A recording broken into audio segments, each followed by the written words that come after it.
The following presentation is brought to you by the Realm Network.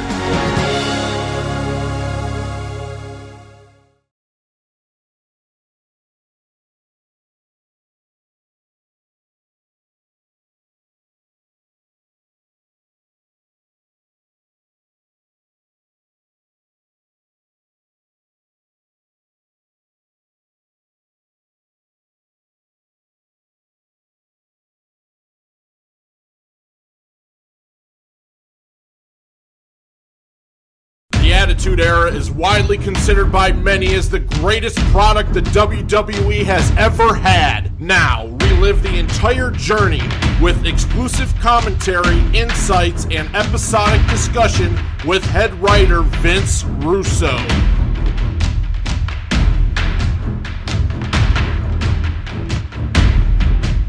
Hello, everybody, and welcome to this episode of Raw. What it was good for. We are looking at the January 26, 1998 episode of the Attitude Era of Raw. And as always, I'm joined by Jeff Lane. Jeff, how you doing today? I'm doing good. My Buffalo Bills had a great win this weekend. I thought they looked like a contender, whooping on the Colts. So I'm hoping for that to continue this season. All right, you ready to look at this show? I am. There was a lot I did not like about this show. This is the first show that I actually looked at and I'm like, I think this could have been better. I think I made some mistakes. And I'm here to talk about them openly. Now looking at it for the first time in 15, 16 years, I'm here to openly look at this show. Point out where I think I might have made some mistakes, where things could have been done, better. I want to say this, though, bro. See, now people will say, oh, there goes Vince making excuses. No, bro, this isn't Vince making excuses, but I got to say this opening up this show, Jeff. The way last week's show ended, I don't know if you could ever top that in a million years. Like, when I watched the end of last week's show and I hadn't seen it for 15 years, I was sitting here like, holy freaking crap. I don't know how you follow up that show. So, like, this show to me almost felt like a reset. But I'll tell you what, I don't accept resets.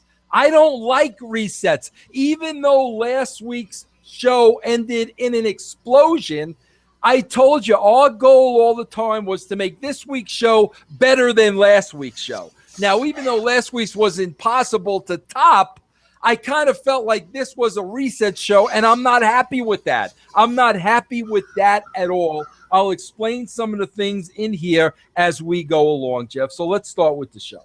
It starts off with the recap from last week with the Mike Tyson, Stone Cold, Vince McMahon in ring. They put over that Don King is going to be on the show tonight with an announcement. So we open after that. The show opens with a match between Mark Henry and Ken Shamrock, and Mark Henry has the Nation out with him, and Shamrock has Ahmed Johnson and DOA out with him. And just like I think it was last week's episode, I don't remember if it was I don't think it was the same players involved, but when there were a big schmoz in the ring, everybody enters, and the crowd went absolutely insane. I think that was last week's show, right, where that happened as well. Yeah, but that's what happens here. All 8 go in the ring, go crazy, and the ref calls for the bell there. This isn't some. They set it up top. It's in a field house in Davis, California. Number one, bro, I don't know what Davis, California, where it is. I never heard of it before. I don't even remember being there. Number two, I know what field houses are because back in the day we were playing in field houses because the WWE could not sell out buildings.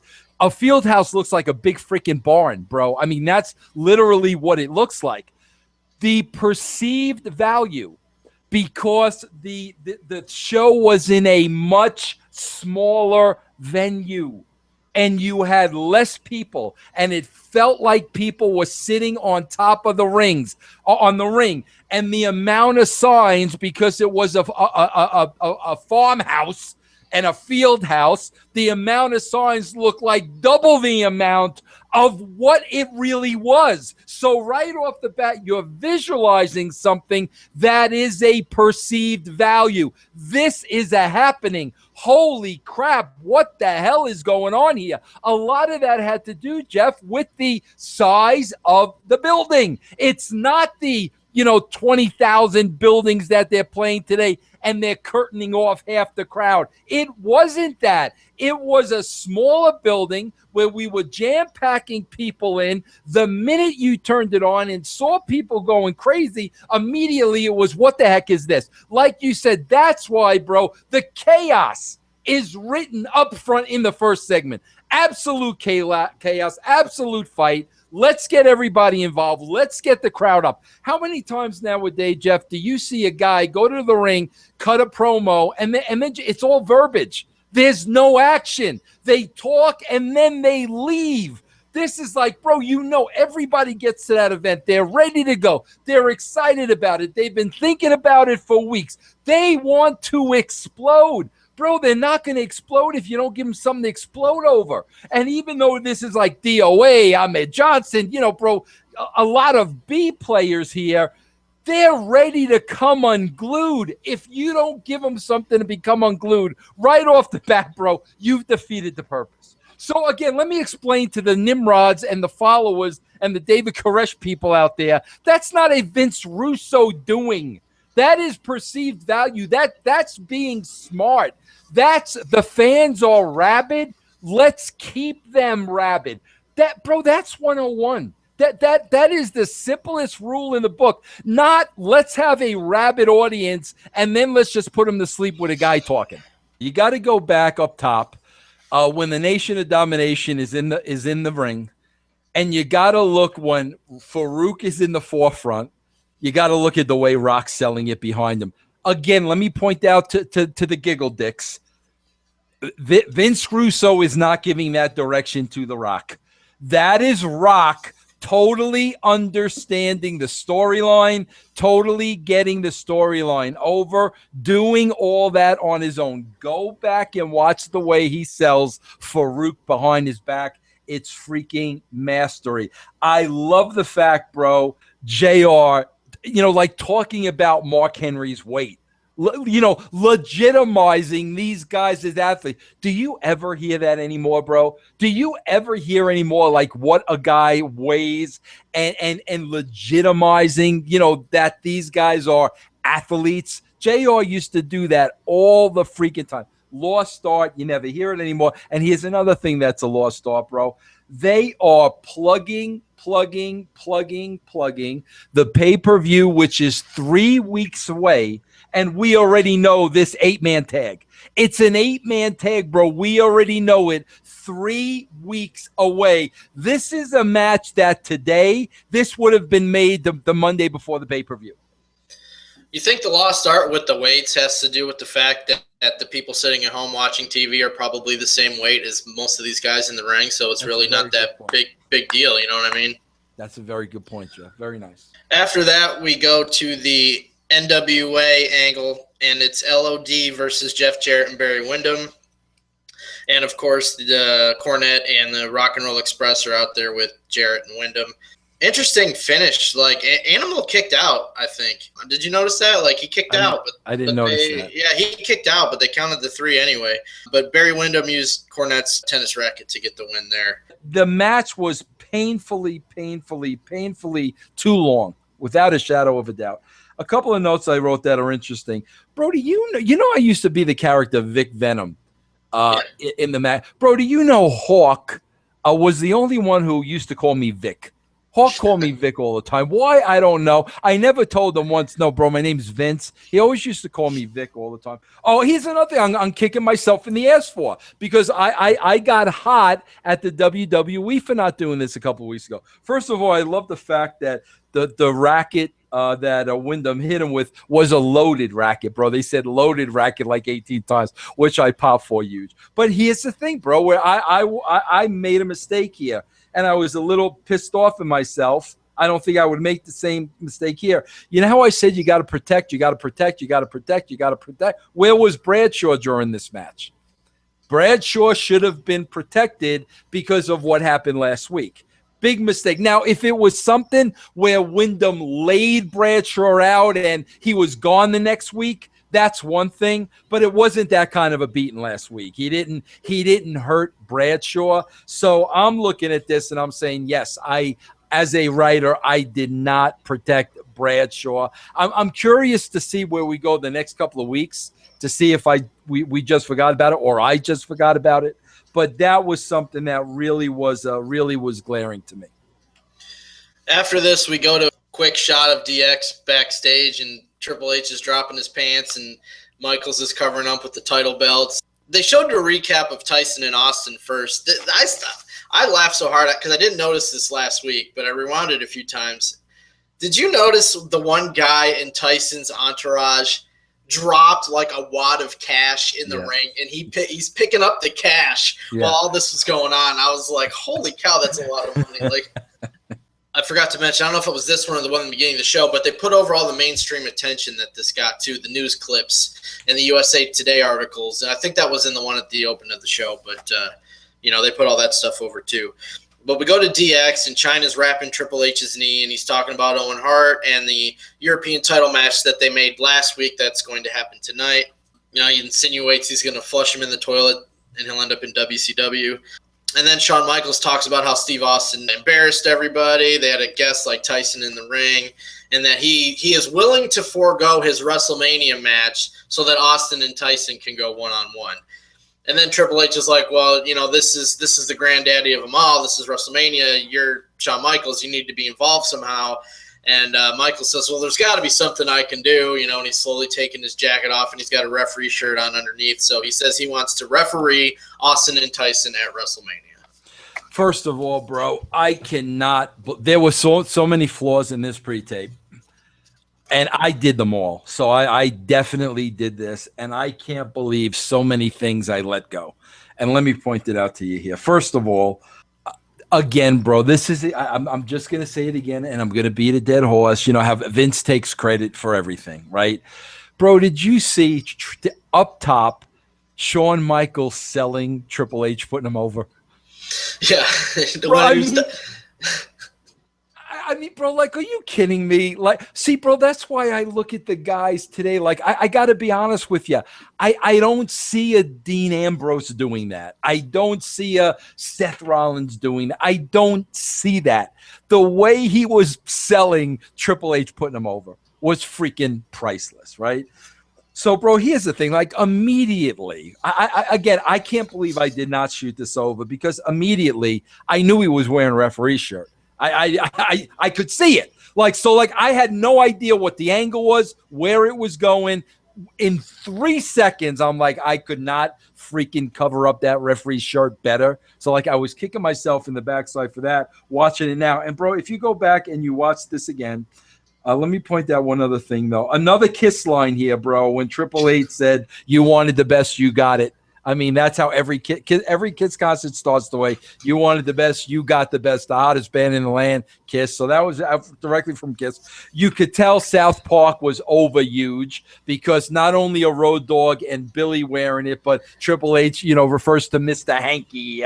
So, everybody was using the South Park references.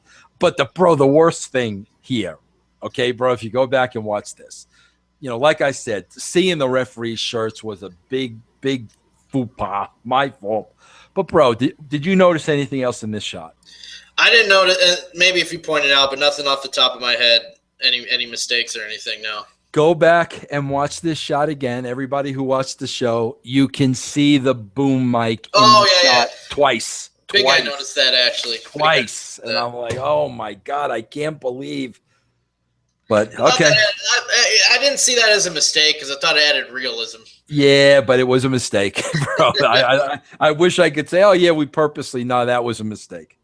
Next, we had a Royal Rumble rematch. It's Goldust versus Vader, and Goldust came out dressed as Vader, and they came out to Vader's music. I thought it was interesting in this match because Kevin Kelly put you over by name in this, and they didn't refer to you as Vic Venom, especially with the commercial airing the week prior. What did he say? He said in the new Raw magazine, editor Vince Russo talks about this, and then Russo talks about this. Well, you know why that was too, bro, because Kevin Kelly was writing for the magazine. Okay. So I'm sure that's why he put the magazine over. Vader hits the Vader bomb, and then Kane comes in before the match can finish. Vader hit a pile driver on Kane, which was, I think this may be the first time Kane had taken a serious move from somebody, right, at this point in time. Definitely think so, yep. And then, but, Kane immediately sits up and ends up tombstoning Vader. I'm guessing, okay, we know where we're going with The Undertaker. We know The Undertaker's going to come back. We're going to have Kane and Undertaker at WrestleMania. But we got to give Kane something to do here in the meantime, so they're not both off of TV. Right, exactly. Right. You're keeping the Taker story alive through Kane. All JR is saying the whole time is he's disappeared. Where is he? They showed he wasn't in the casket. So you're keeping that story alive with Kane. Then we go to a conversation earlier in the day while the ring's being put up and stuff, and it's Mick Foley and Terry Funk, and they're talking about Cactus Jack and Chainsaw Charlie as if they're not those guys, and it's funny because they're kind of ribbing each other about themselves, really, because Foley's talking about how he's got a big ass and all this stuff. It was really funny. Yeah, I love that. I thought that was great, bro. Like I said, bro, I forget all of this stuff, but watching that for the first time, I really, really enjoyed that. That made me think, like, seeing stuff like that where I don't know how much of that you just told them to just talk or you guys actually plan this out and stuff. But seeing, like, people converse like that in a just kind of nonchalantly having a normal conversation was interesting. And I think that might be something wrestling TV could use more of, maybe. You know what I mean? Yeah, bro, without a doubt. I mean, without a question, shadow of a doubt, I did not give them one word of that conversation. I mean, no doubt about it. That was Mick and his friend Terry talking. No question about it. So then we go to the actual match, and it's the Outlaws versus Cactus Jack and Chainsaw Charlie, which ends up being a DQ because it got out of hand with the chairs. But a couple of things I pointed out here, Jeff, that I think you're going to get a kick out of. Bro, you know how we talk about wrestlers like they got to work stiff and they got to be snug with each other? Bro, did you hear that right hand when Road Dogg nailed Terry Funk? It's deafening. Like, it's deafening. Like, I was like, holy crap. And, bro, here's another thing, Jeff. This is going to blow you away. You see when Funk did the moonsault off the top? Onto the chairs? Yes. Yeah. Bro, do you know how old Terry Funk was during this match? He's 50-something at the time, wasn't he? 54 years old, bro. I'm watching this, and I had to go back to Wikipedia, and I had to see how old this maniac was. 54 years old, bro. There was a Taka video package, and then Honky Tonk Man is the ring announcer for Brian Christopher and Pantera, and the winner gets Taka at the pay-per-view, No Way Out. Pantera ends up getting the win, and do we know who Pantera was? I don't remember him. I don't remember at all, and I've seen that pay-per-view. Like, I've seen the pay-per-view. I don't remember who that was. He had some pretty cool moves, but then I guess I missed this because at the end, Lawler said somewhere he had to congratulate him if he won. So then he goes to congratulate him, gives him a cheap shot because they're playing up the Brian Christopher's and his kid stuff. But what was going on with Honky Tonk Man? I was a little confused by this. What was the Honky? Because they mentioned Honky Tonk Man. He was the ring announcer for this match. What was going on with Honky Tonk Man? Money, bro? I don't know. He came out, he was the ring announcer, and then he announced the winner. I just thought that was strange. It'd been sunny weeks prior. I don't know, bro. I don't know. A couple things, though, like that I wrote in this match. First of all, bro, Brian Christopher's laugh. Like, I mean, just stolen right from his dad. It's so over the top, bro, but it's supposed to be. You know what I'm saying? Bro, do you notice how, like, even in a match like this, there was some nice moves in this match, but it wasn't one right after the other. Like when Christopher did that, like, sunset flip to the outside, like, that really stood out. Like, like you remembered that. It was really nice. But, bro, the highlight of this match for me was when JR makes the comment about, like, I think Brian Christopher is laughing or something. And JR is like, oh, look at him. He's a chip off the old block. And Lawler turns around. He goes, He goes, yeah, he goes to JR. Yeah, that was pretty good. I don't know his old man though, but I mean, bro, it was just like that stuff that was just, bro, how many times today are we just entertained by the announcers? I mean, are we ever just entertained by the announcers, Jeff? I know, and I got a kick out of them having a camera on Lawler's face the entire match. Exactly. And they kept cutting to it, and his facial expressions were hilarious. But yeah, I mean, that's the angle, and that's what sold it, is how, because not only with that laugh, but how much Brian Christopher actually looks like his father. Like, there's no way you could ever deny that he's not Lawler's kid, and I think that's what makes it so entertaining. And bro, what about just the over-the-top sell when Christopher lost? I mean, are you freaking? I mean, come on, bro. You know what I mean? I mean, come on. We go to Cactus Jack and Chainsaw Charlie backstage. DX interrupts, and they keep making fun of him being called hardcore legends. Like, who are the hardcore legends? One thing I want to point out here, and I want to tell Jeff again, we had the beatdown in the back between Cactus and Chainsaw Charlie and, DX and the Outlaws, and they were getting heat on Cactus and Chainsaw. One of the things I want to point out is if you go back and look at this beatdown, bro, remember how a couple of weeks ago, literally Seth Rollins almost broke freaking Cena's nose off his face. Right. He's the greatest worker in the world, by the way. Bro, go back and look at the beatdown here of when all four guys are beating the crap out of those guys and they're under the mesh.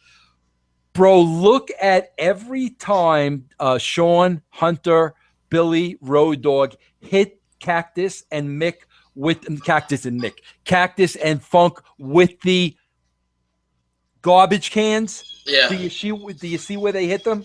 Yeah. They're waist down. It looks like they're killing them. They're hitting them in the legs with bro, kids today would not know any better. Because these guys know they're under that chain link fence. They can't protect anything, bro. They can't block anything. It's just that chain link in them. Those guys knew. They just kept hitting them in the legs, but the illusion was that they were beating the crap out of them. Yeah, there was a lot going on in this that the announcers kind of missed. Like, China was holding back Slaughter or whoever in the background that was coming in to break it up. And Triple H was kind of interfering. And then Shawn Michaels sneaks around and starts putting the boots, to those guys. So I thought that was I'm interested to see if anything came out of that. You know what I mean? With Michaels getting involved with this. But I thought there was a lot going on in that too. That was really cool. Did you see them behind the fence? I didn't see them till it happened, till they snuck in. I did not know. Yeah, I thought that was pretty cool.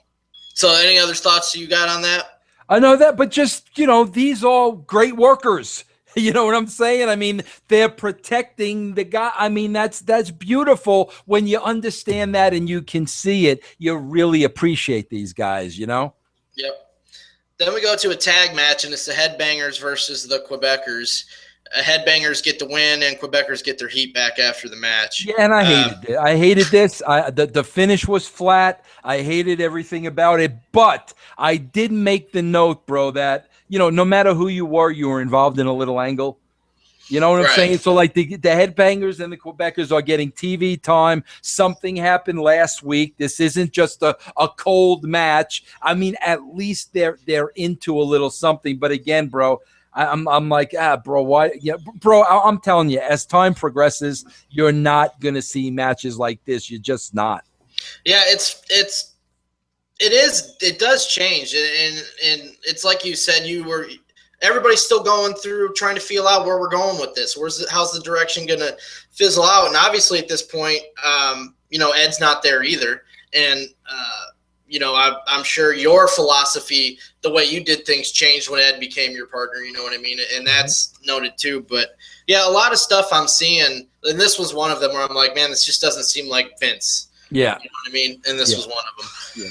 And then we go, it's supposed to be Owen Hart versus Triple H for the European title. And then Goldust comes out as Triple H. How about the schnoz Like that was tremendous, bro. That might have been the highlight of the show. You know how like you always like your star of the show? Yeah. I think the fake Hunter Nose was the star of the show, bro. It don't get any better than that, bro. And Luna's dressed as China, and you really see how small Luna is compared to China, like when she's dressed as China. Yeah. But dude, I laughed so hard, and I don't know if you noticed this, when they do a close-up on Luna, and JR says, "You got to wonder what Mother Nature was thinking there." Like, I just thought that was hilarious. Like, yeah, but this again, bro, just went way too long. We went to a commercial break during this. Like, yeah, bro. I listen, man. I again, no excuses, but I don't think we could have followed what happened last week, and I think there was this kind of a reset. And like I said, bro, it's like you said, this was taped. I don't know if somebody else was supposed to work and got. I don't know, but I look at this show and like I'm not happy with this show. Owen ends up getting the win with the sharpshooter, and then we cut to the big screen. The Titantron DX is on there. They're putting themselves over. How they got us again. Slaughter comes to the ring, and they're just ripping Slaughter. Like, I laughed so hard. Like, as he's getting into the ring, they're making fun of Slaughter.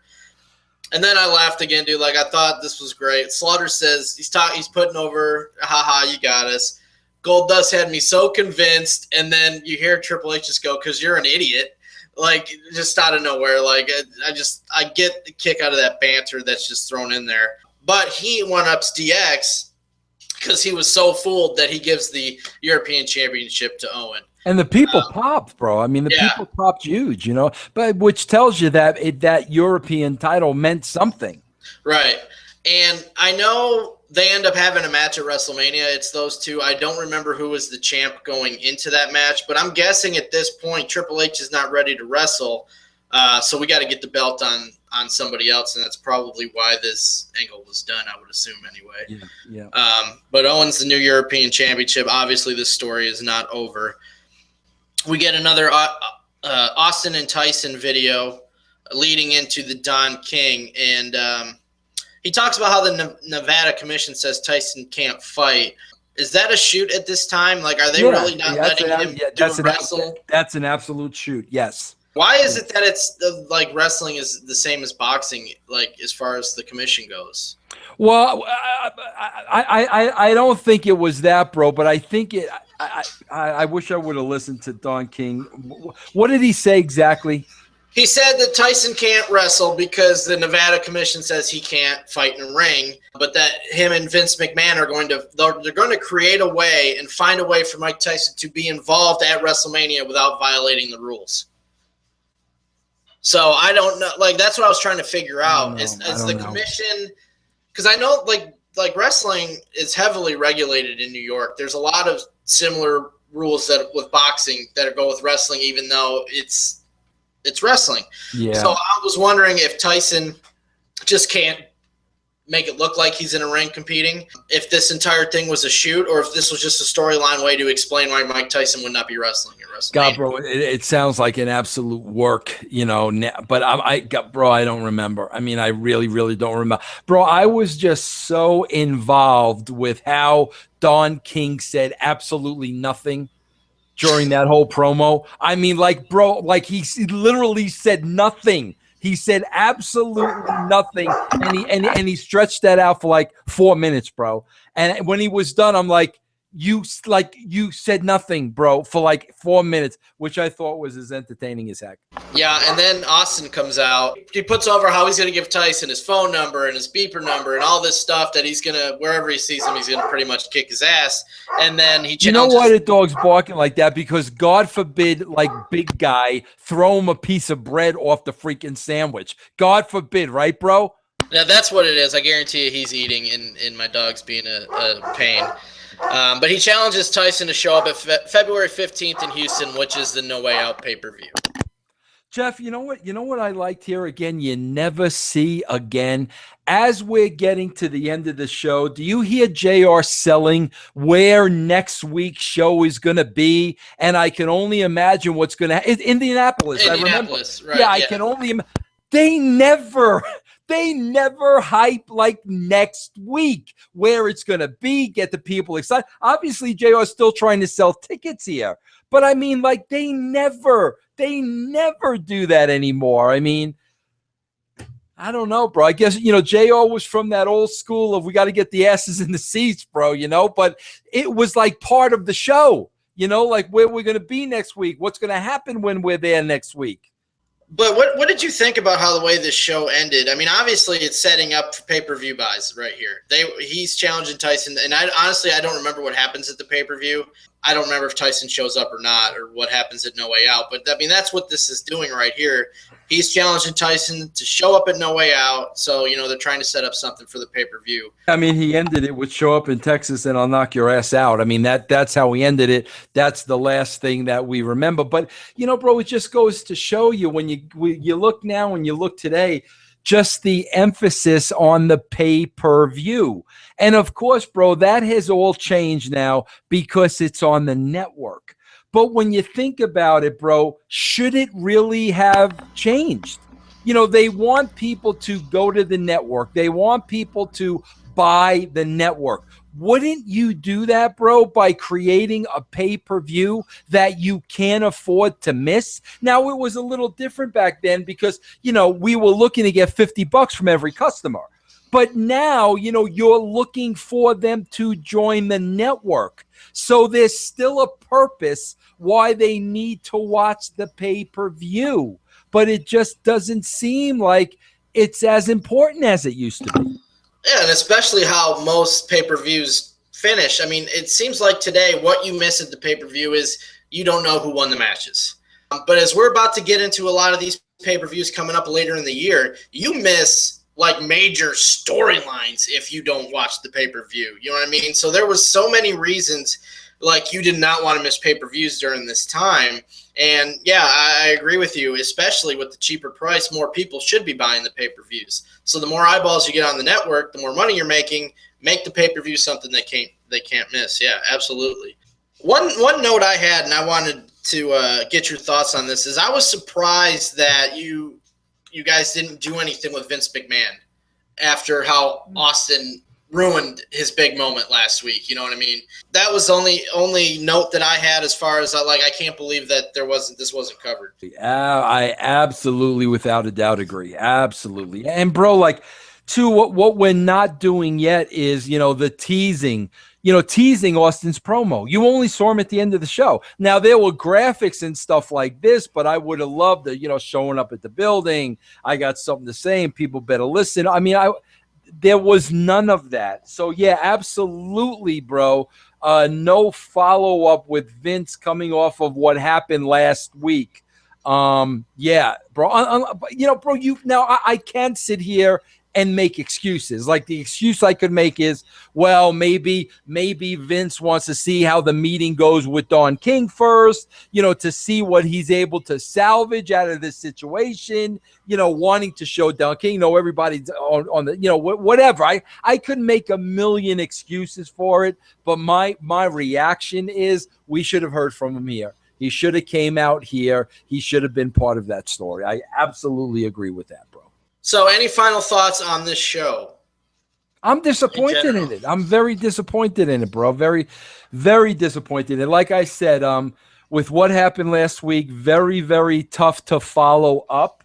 But I think we could have followed it up better. And like I said, bro, I wish I knew the circumstances because it was a tape show. So I don't know. What was Sean scheduled to wrestle? I mean, I don't know all the facts. But when I sit back and I look at this show now, it was a disappointing show to me. We should have had Vince at the end of the show. I think it could have been a lot better than it was.